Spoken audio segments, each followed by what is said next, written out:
This is Stuart Eads again as we begin part two of our discussion about what we believe are the key long-term driving forces to the U.S. stock market.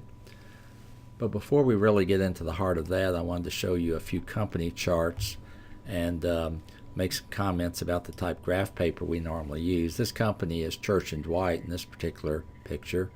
And the type graph paper we use is what's called semi-log graph paper, meaning that one scale, in particular the vertical scale, is on a logarithmic scale, as in an old-fashioned slide rule, whereas the horizontal scale, which is time in years, is on a linear scale, which means that each year is given the same width.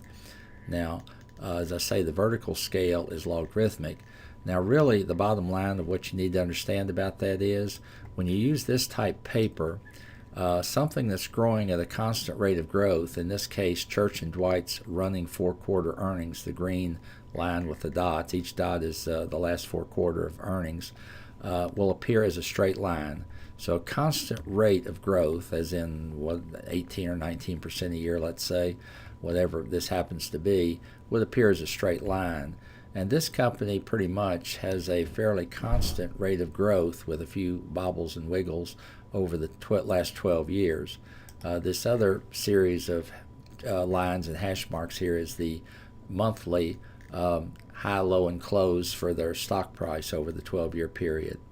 So anyway, semi-log paper is very advantageous because it lets you quickly discern if the company is accelerating earnings or if it's declining earnings. Now, if you plotted a constant rate of earnings growth on regular linear vertical axis, what would happen would be you would see the earnings line bowing up dramatically over time. So anyway, that would be misleading, and that would tend to make you think that the earnings growth were accelerating, when in fact they may just be a constant rate of growth.